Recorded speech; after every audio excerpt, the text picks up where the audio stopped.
Hello, everybody.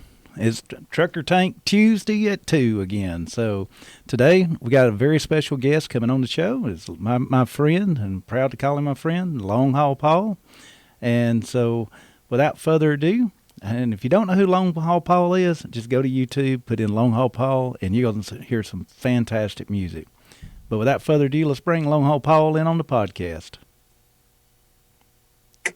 Good to be here, Van. Thanks for having me. Well, thank you for being on Trucker Tank. It's always exciting to produce another show and learn as we go. And especially wanted you on the show today because I know you've been, not only an owner-operator, but you're also a musician. And there's a lot of challenges associated with running a second job, because that's truly what it is. Most people don't realize how much work goes into being a musician. Everything, they think you just write songs and sing them and everything happens, and that's the furthest thing from the truth. As you know, you got to not only write the songs, you got to go to produce them, then you got to release them, and you got to do videos, because everything's videos nowadays.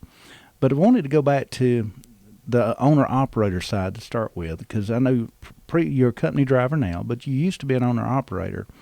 And as an owner-operator, you encountered challenges that a lot of owner-operators or aspiring owner-operators need to know. And so you want to elaborate on that just a little bit? Well, I can remember when I was bitten by the bug back in the 90s to own my own equipment. I was talking to a gentleman who was giving me some roadside assistance. I can't remember. I was in a company truck at the time, and he was a former owner-operator who got into, the emergency roadside support end of the business. And I told him I was thinking about becoming an owner-operator myself. And he said, it's going to force you to learn things you never thought you could learn. So I really had to stretch a lot to become an owner-operator. And I look at people right now who are position themselves as owner operators 2-3 years ago, and I'm looking at these spot market rates in, say, Zone 4, which is where I live. I live in Zone 4, which is Indiana, Michigan, Kentucky, Ohio, and some of these loads are going from Zone 1 state to another in that region are making $10 a mile. So the ones who endured, the ones who survived, are set up pretty good right now. People are seeing unprecedented things. They're seeing their used equipment appreciate, which is unprecedented. Yep. So it's the best of times in many ways if you've positioned yourself correctly. But if you haven't and you're starting out brand new, everybody needs to understand this is unusual times, and it will change. I mean, rates will fluctuate. I mean, because you go back 3 years ago and look at the rates versus today, and it's just night and day difference. Yeah, I have been, in the fourth quarter of 2017, I was starting to get the bug again, and I was talking to, and I wanted to just do it, run the load boards for a while. And there are people, that's their business model. They just run the load boards. Yep. And but I didn't, my weak point is I'm not a great mechanic. And when people see me with a toolbox, I used to work for a gentleman out of Modoc, Indiana. And he said, man, whenever I see you with a toolbox, I just get out of the way, because it's kind of a scary situation to see me working on a truck. And I usually lose my Christian witness about halfway in, and because what being an owner operator will do, it will confront you with your incompetency. So if you're incompetent as a mechanic, you're going to have to deal with that. If you're incompetent as a bookkeeper, you're going to have to deal with that. You have to have some core competency to become a successful owner operator. Being a hard runner alone isn't enough Nope. In this day and age. And I thought, well, when I was young and strong, I thought I could run with anybody. Anything you can do, I can do. And that enough was not enough to carry me. And so I thought about getting in back in, I had the 10,000 I could put down with Ryder or Penske. And then at that point, I think it was like 2,500 a month to 3,000. And then they would take care of everything. So I could I could sort of navigate away from my weaknesses under that deal. But I just, I don't know. There's something to be said about having contract freight. You're not riding the roller coaster of the rates, and you've got steady work. That's Yep. where I am still. I'm at a place where I get steady work and predictable income. But there's a part of me that would love to be hauling that $10 a mile freight right now. I'm just saying a $250 load that pays $2,500, and that's overnight. If it works out right, you might be able to put something else with it, and create $3,000 to $4,000 a day, and never be a day's drive away from home. It's very tempting, but right now equipment is so high. Yep. It's a good, if you're already in it, it's a good time. But I don't think it will be a good time to jump in, because trucks are just astronomical, as well as the shortage of parts. If you're in here surviving as an owner op right now, my hat's off to you. I mean, the trucks themselves. What would you say? The used truck market's appreciated about 30%. I think that's a pretty good number. I picked up a truck paper the other day, and it's just astronomical what they want for these trucks, and it's I've seen some I trucks in those truck papers that they're asking $100,000 for what used to be a $50,000 truck. So in that case, it's doubled. But it's just crazy. I mean, on average, I'd say probably about 30% is about right. That's what they've appreciated.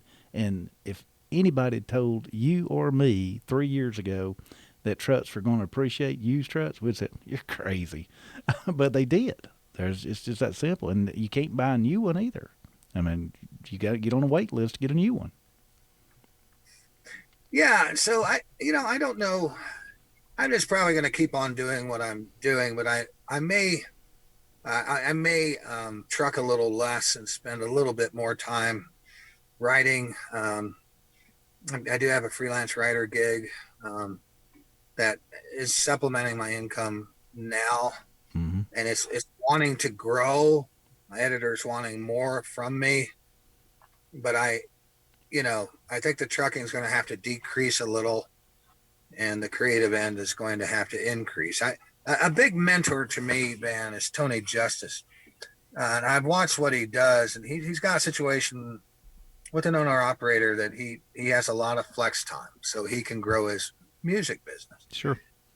And so I'm kind of looking to create that right now, is a flex time arrangement with a trucking company. And I've been where I am now for 10 years, and but that means becoming part-time. That means saying goodbye to some benefits. But I was just on the government website right now looking at these dirt cheap insurance rates. Mm-hmm. And I think I'm going to go for it if I can navigate how to get on there and look at a policy. It's not for someone like me, it's not the easiest thing to do to get on there. But I don't know. I'm rambling a bit, Van, and I don't want to just veer the conversation away from what what your original question was. No, no, you're staying right on target where I want to go. I mean, Tony's got a unique situation. ETI, they are fantastic folks. They love that he's having success in the music career, and they love to have him behind the wheel too. So I mean, that's a very unique combination, and he's fortunate, and he'll tell you in a heartbeat he's very fortunate. Now, when you were an owner operator, how much did your music career suffer because you was an owner operator? Well, bear in mind, there was no music career for me in the '90s and going into the early 2000s. I in the 10 years I was an owner operator, I really never wrote a song that I recall Wow. because the needs of running a business just took all my mental real estate. Um, and so, I mean, one thing about being an owner operator is it's hard to walk away from it. In the 10 years that we did that, I think I might have had one or two vacations. Um, and it was, it's not something I would go back to, at least the way I did it before. Um, Kind of like running a so chemical business when you build your baby. What's a vacation? A vacation's going to a truck show, tell everybody about Bullsnot. So I understand exactly what you're saying. yeah, and so it's I mean, you gotta ask yourself, is the juice worth the squeeze? And I'm sure an entrepreneur asks himself that a lot, or at least I did. Is this worth it? And then you'd have a big week, and yeah, it's kind of worth it. But Mm-hmm. so the music thing with me only started 8 years ago, and it started with a sister-in-law of mine died, and having never lived an irresponsible day of her life. She was an attorney, and she was just a really good person. She knew she had terminal cancer. She was loaded. She could have taken some vacations, but she didn't. She was a mom till the day she died, and um, I found that upsetting. For some reason, it changed the way I looked at being a responsible person. And so I did something reckless. I did something completely irresponsible. I took a loan out of my 401k, and I invited my favorite singer songwriter from Texas up to the state of Indiana to come to a concert in the back of a biker bar. And on the off chance that I might be his opener. So this began this huge backslide of me being a pretty straight arrow, steady Eddie worker into the being like this musician who part-time musician, and the backsliding just continues, man. It continues because now I'm wondering, how can I just be part-time as a trucker and do more music, and how can I game the system to where I can do what I want to do? Because what Roxanne was her name, and it bothered me that she never did anything for herself. It bothered me a lot, and and that's why I started doing music. Then a friend knew where a studio was, and I had all these songs I'd already written. I'd been writing songs since the '80s, and so making an album is not hard for me, at least, and that's the fun part. But was that a helpful answer? Of course it was.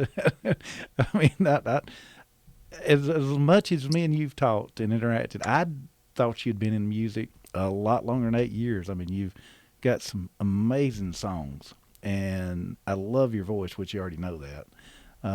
So I mean, that I love the little history. Now, the wreck you had, was that when you was an owner operator going wide open 90 to nothing, or was that after you was a company driver? Yeah, that was when I was an owner operator. Just yeah, you're right, 90 to nothing. And I had a guy not pay me on some work I'd done for him, and I got behind. At that time, I built myself up to buying a brand new truck, and I got behind on my truck note on that, and I was really pushing as hard as I could to get that caught up. And I wound up doing an overnight, which I don't know what the statute of limitations are, so I'm not going to mention miles. Um, but it was an overnight run that I could not legally do. And I just nodded off for a second and wound up. Thankfully, I was the only one seriously hurt in that accident, but I wound up with a broken neck and I have had a completely different singing voice as a result of that neck injury, and I had fractured my neck in three places. Had to wear a traction halo. Now I don't recommend to your audience that you bury your big rig in the backside of a 53-foot Trailmobile reefer to see if you can launch your country music singing career. That, But that, that's going to worked the out to me. extreme. Yeah, yeah. I just think, I'm just grateful. I'm very grateful um, the way it turned out.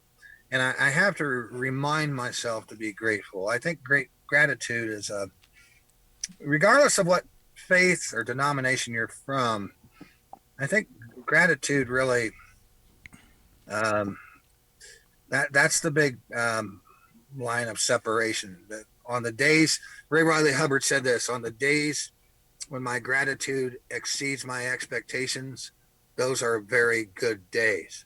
Yep. So I'm here in Rawlins, Wyoming, and the roads are clear, and I'm having a very good day. Well, that's awesome.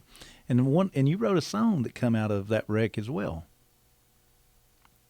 Yeah, well, yeah, I've that song, that wreck has been sort of a the inspiration of a couple songs. One is God and God Alone, Yep. uh, and the other is One Too Many Straight Shots to Miami.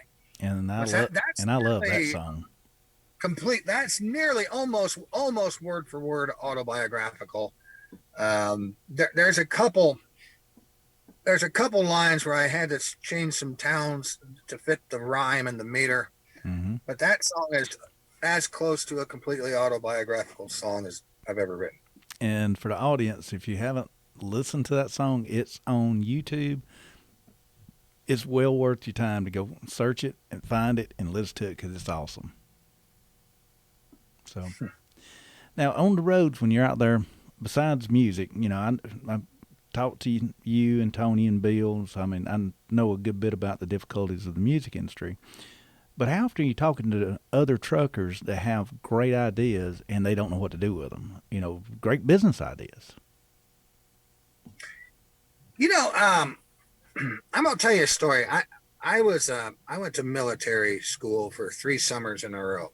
My parents were like always sending me to military school to get me straightened out.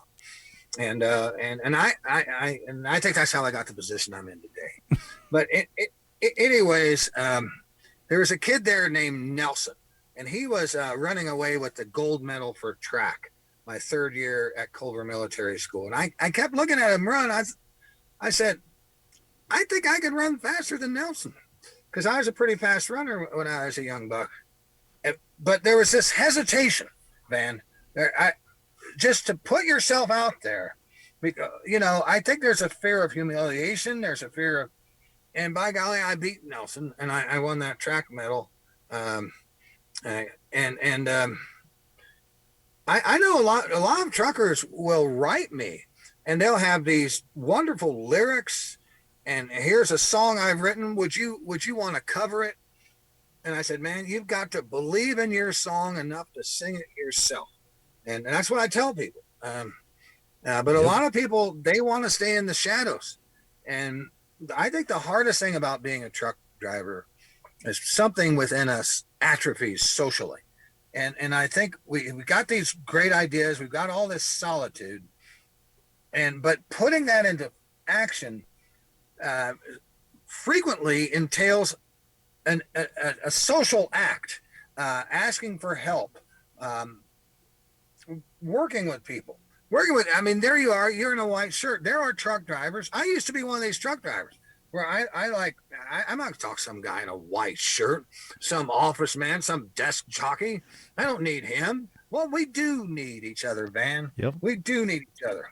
And but I think that holds a lot of drivers back. It's just that certain social atrophy that sets in once you've been out here long enough to be sort of institutionalized to trucking. Well, that's the reason it's so important to me to go to truck shows, because at truck shows I can interact with everybody, and I don't wear white shirts at truck shows. Uh, I wore a white shirt today because I had to make commercials for Iowa 80. The Iowa 80 group, they wanted commercials at their for their end cap. I'm getting a Bullsnot end cap, which is awesome, with That's that great. that company. Congratulations. But they have TVs at the end of the end cap, and they wanted to run a loop video. So I came That's into great. the studios today at H2B, and then we first thing we had to do is make the commercials, i.e. the white shirt, and then we get to have the podcast. But typically, y'all never see me in a white shirt unless it's a business meeting. But around truckers, don't do it, because I want my goal and everything I do is actually to help truckers, which you know that. That's the reason I got the 15-second rule for all my products. You got to give them 15 seconds to work, and people ask, "What's 15 seconds?" I said, "That's the patience of a truck driver. When he backs up to a dock, you got 15 seconds to open those doors and get the load off and get a load on, and he's ready to go." So, but I want to make sure that all my customers are, they have full access to me. That's the reason my phone number's everywhere. Anybody ever needs to get a hold of me, you just Google Bullsnot. You'll find my phone number.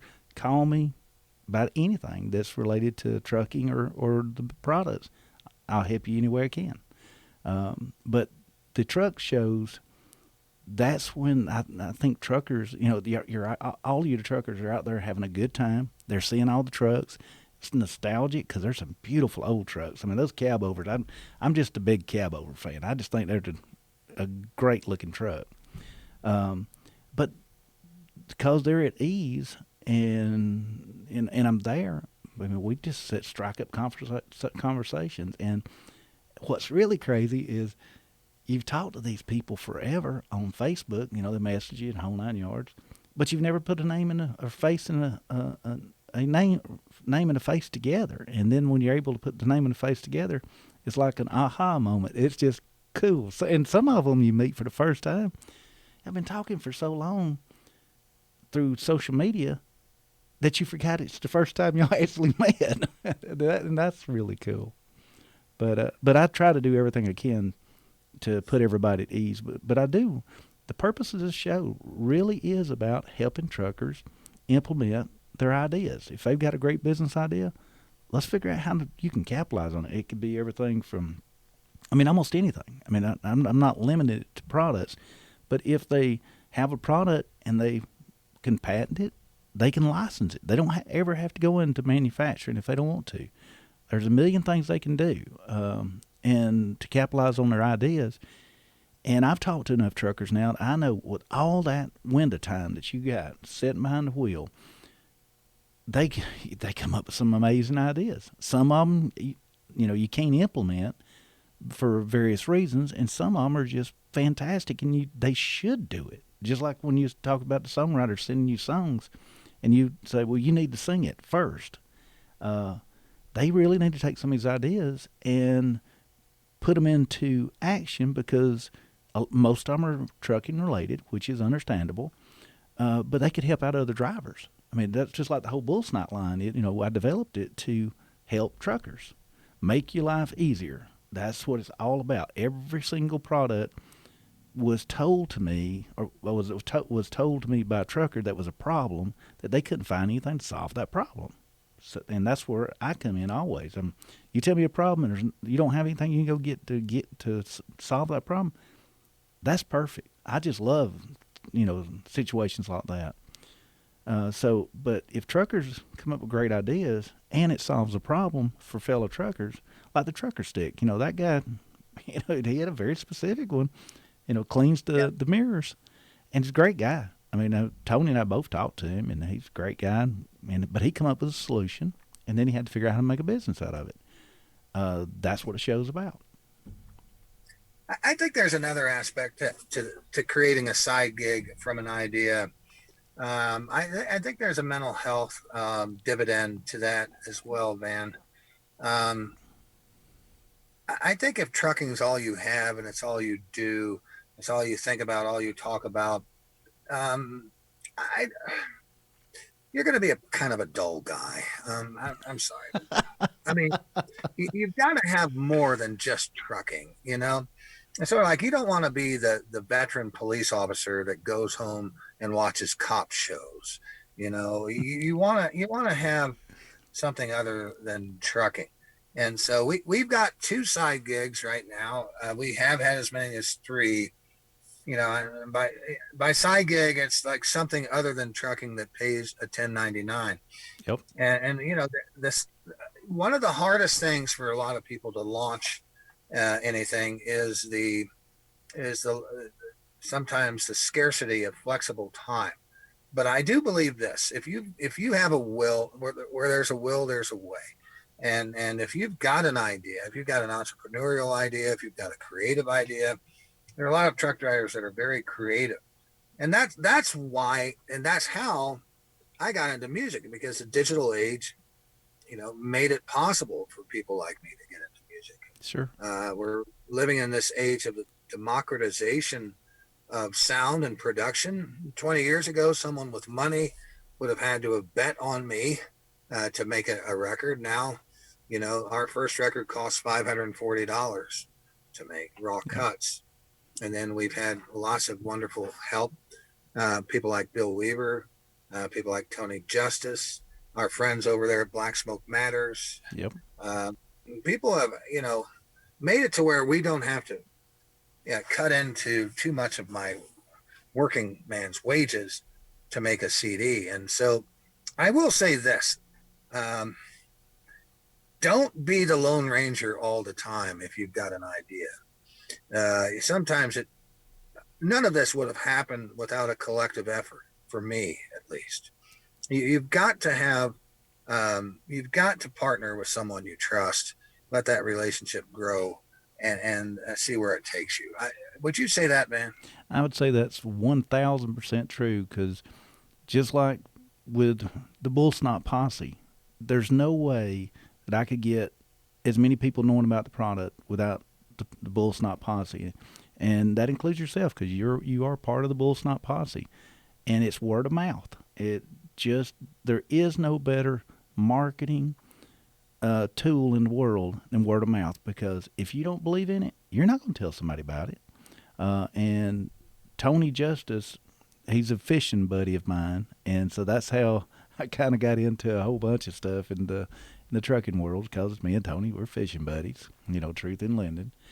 And, from going with him to Matt's and some of the other shows and started talking to truckers, the business that I had at that time, which was Brown Ox Ventures, and we focused on mounting tires, and we've been very successful doing that with OEMs.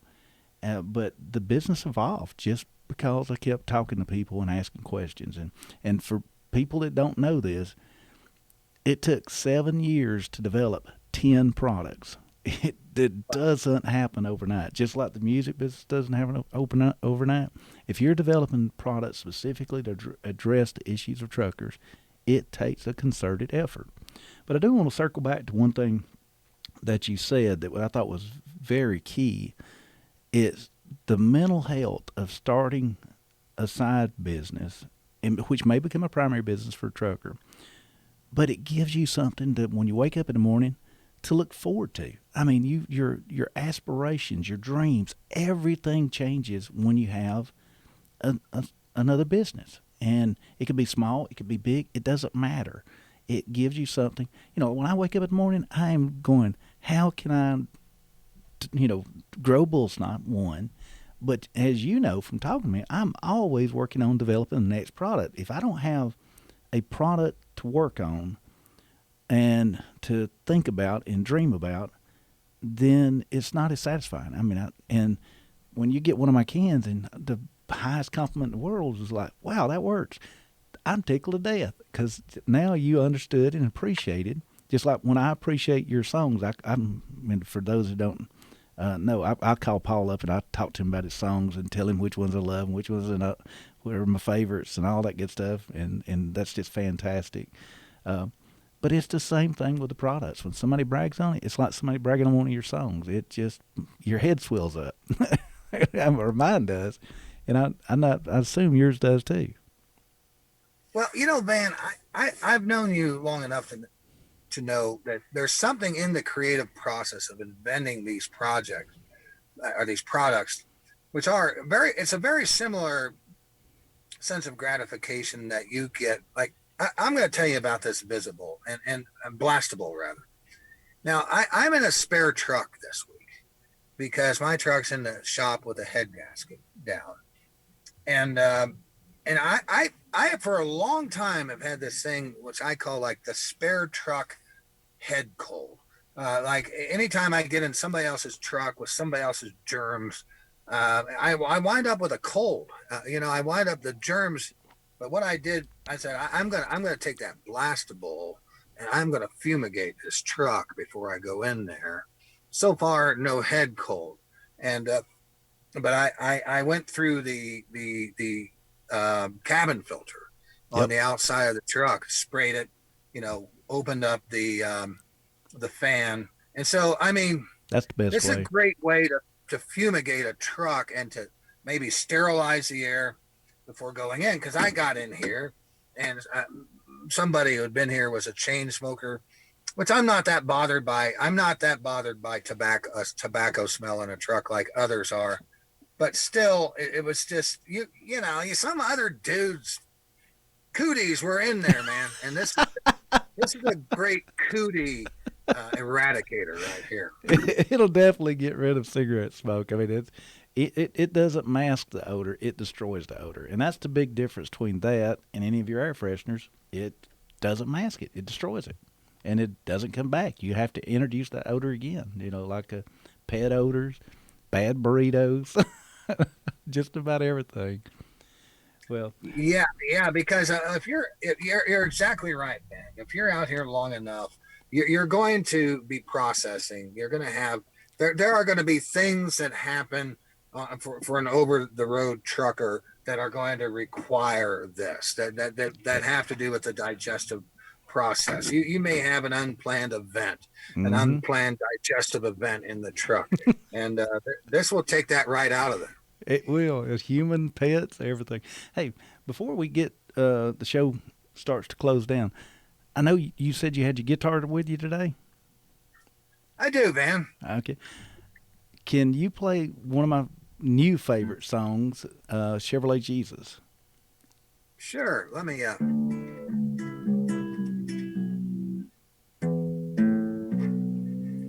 Sure. This song was written by a working man from Huntsville, northern Alabama, by the name of John Crossland. And John had a friend who lost a son. And he really, this is sort of a meditation on what it would be like to be a Gold Star father. And so here we go.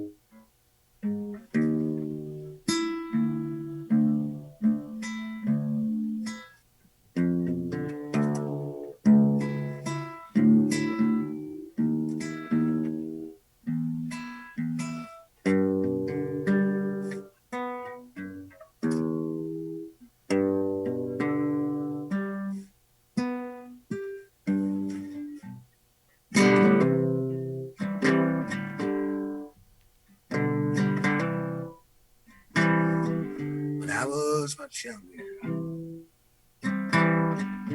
I dreamed like thunder. I wore my heart on the sleeve of my shirt.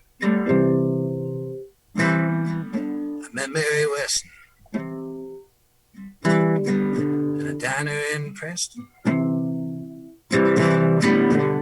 She waited my table. Boys, I fell in love.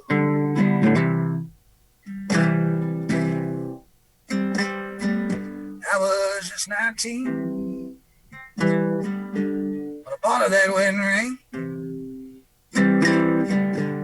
We said all vows in her daddy's church.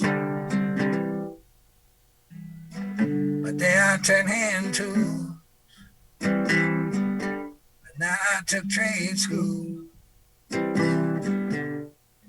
25 years, I had union scale work.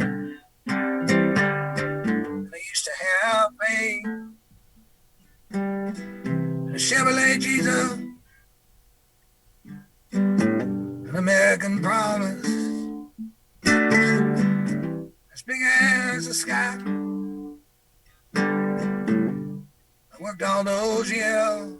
Well, I got honest. I was red, white, and blue. It's the 4th of July.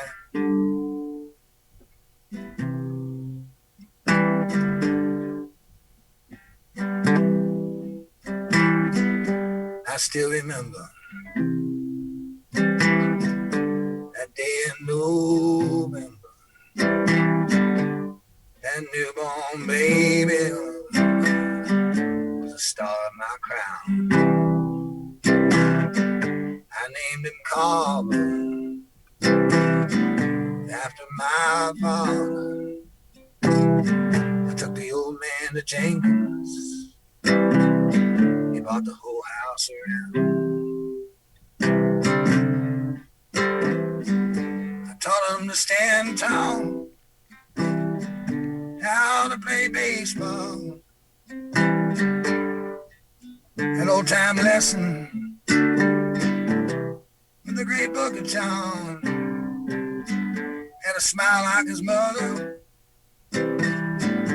was a good man to others. Oh, I raised him up proud, my American son. I used to have faith, a Chevrolet Jesus, an American promise, as big as the sky. I worked all those years, but I got honest. I was red, white, and blue. It's the 4th of July.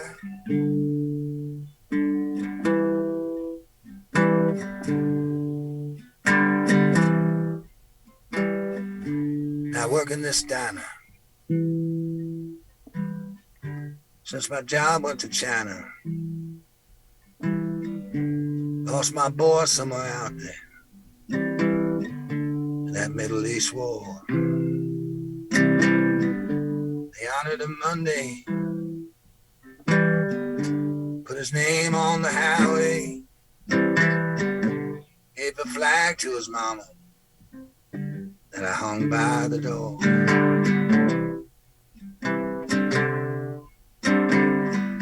All these political big shots, armchair wrestling balls, big old bankers, corporate lies. At the top of that ladder, the dead soldier don't matter. Now would you like a burger with your freedom pride? I used to have faith, Chevrolet Jesus, an American promise, as big as the sky. I worked all those years, but I got honest. I was red, white, and blue. It's the 4th of July.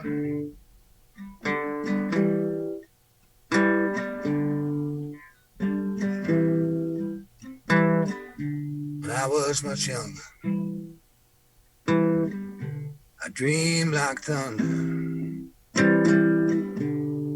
wore my heart on the sleeve of my shirt.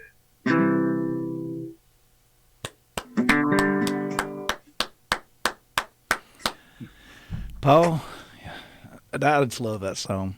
And it reminds me to tell everybody my products are made in the USA. So, Amen. creating jobs every These day. right here, these overalls, these are Carhartts, roundhouse overalls. Roundhouse. They make them in Shawnee, Oklahoma. And do you know where the fabric comes from? No. It comes from Trine, Georgia.